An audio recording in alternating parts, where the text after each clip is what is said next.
some of the revolutions that have happened in some other countries, and you will see that in some countries they achieved the revolution made an impact without even nearing state house or whatever they call it. So my point is we might yani tunaweza pata majeraha mengi sana and so many deaths if we can make our threat of entering state house. So we can achieve our goals even without entering state house. I was just thinking, what about converging in different towns, just occupying major roads?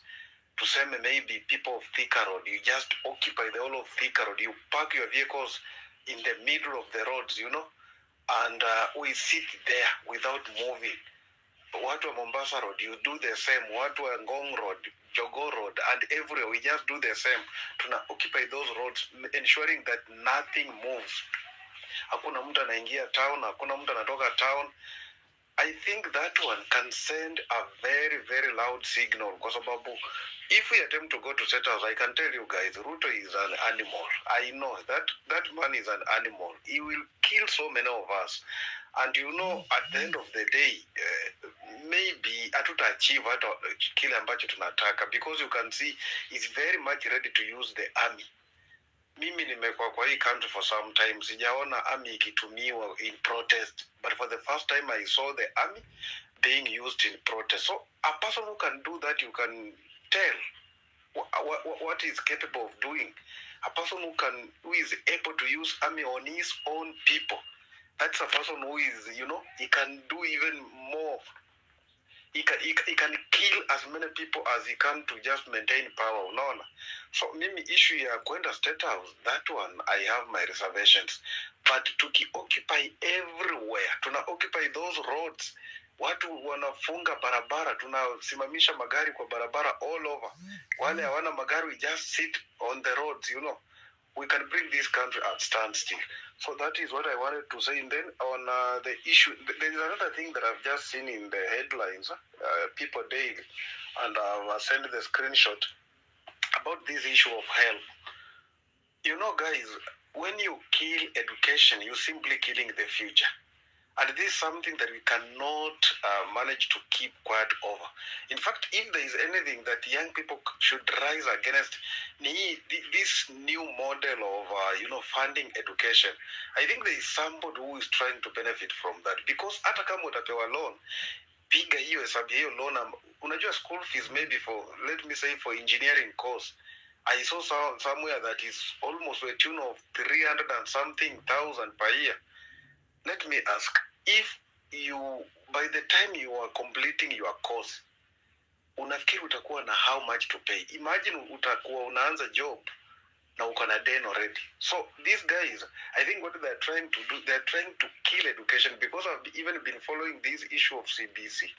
Unaona tu from the start, they are killing education completely because they don't want to be challenged. When they realize when people are educated, they become a big challenge to them. So tusimame na tukatae this thing. In fact, if there is any protest that I can join now, hiyo hata sitauliza, hiyo nitaingia bila hata kuuliza any question, because killing education is just killing the future. That one we must reject. There is no way you can leave out 153,000 students without giving them a loan, when knowing very well the school fees is now very high. It's beyond the reach of many poor parents in this country, and you are now denying these people loan. How do you expect them so much without giving them any assistance? So I think what we need to do now, tutafute one agenda na tunasimama nayo na tunasema we are protesting because of this, because where we are heading now, naona ni kama kumekuwa na lot of confusion now. Even goons wameingilia those protests, you don't know now what is happening. Unaona Thika Road watu wamejaa na hizi ni za majembe, hizi rungu za majembe hizi. Unatembea Jogo Road, unasikia jamaa wanaingia kwa hoteli za watu wanakula free, then they go away. So even this protest is now like there is a lot of confusion in it. If I compare with the protest of 25th of June, where guys entered parliament, I see a total difference. politicians from now, what is happening right now. Hata nilikuwa nasema, I wish what happened on 25th June can repeat, because that one was pure organic. I saw very young people, well determined, but sasa ukiangalia now what is happening, unaona, goons, guys, ni kama hata wajui they are protesting over what. Wamejaa kule town, they are beating people, they are snatching phones from people. Now, I was even asking myself, why can't we now take time to re-strategize again and come back with a bang? And when we do it, Ruto ajue now these are young people protesting. Kuliko saa hizi, even now Ruto knows Gen Z's it's like they have retreated a bit. The protests have been left to some goons hired by different politicians. So right now, I think we might be losing it. We might be losing it unless we re-strategize again and come back now with a lot of precision. We might end up now losing it.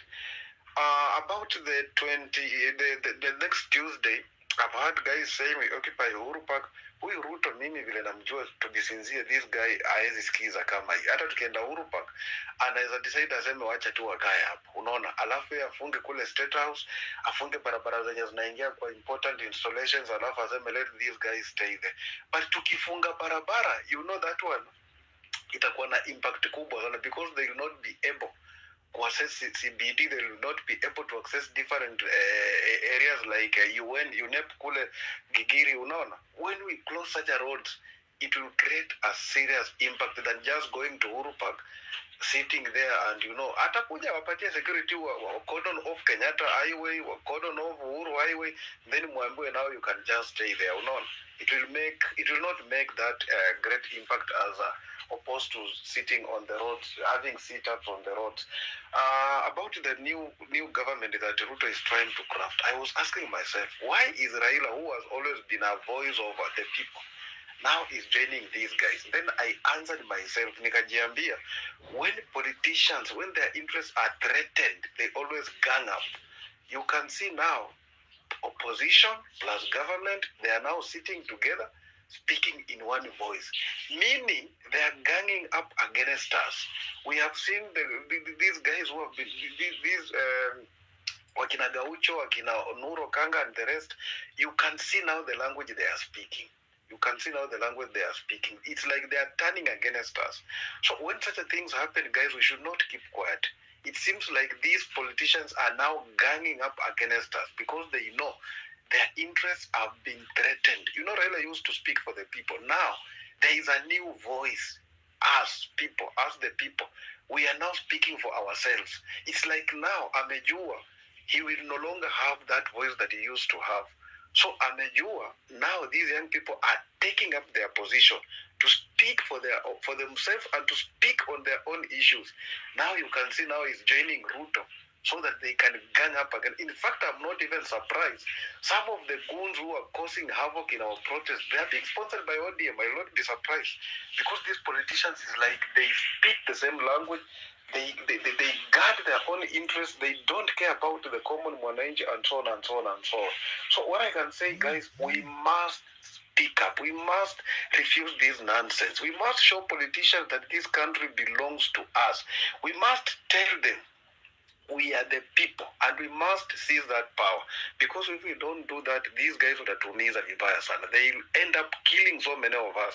You can imagine now these, sorry, Miguna used to say Raila is a conman. I tend to even believe now. I believe now this guy is a conman of the highest order. Because if you have been fighting for the people, and now the people are speaking, why can't you now align to the same people you purport to have been fighting for? So what I can say right now, I think we should re-strategize. We should come up with new ideas. We should change tactics. We should not be predictable. No.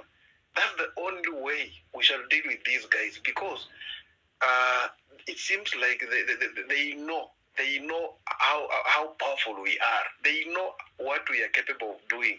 So they just want to come together, coin themselves into a certain, class, so that they can be able to deal with us, common mwananchi. Otherwise, I thank you guys. Thank you, Psycho. Thank you, Raymond, and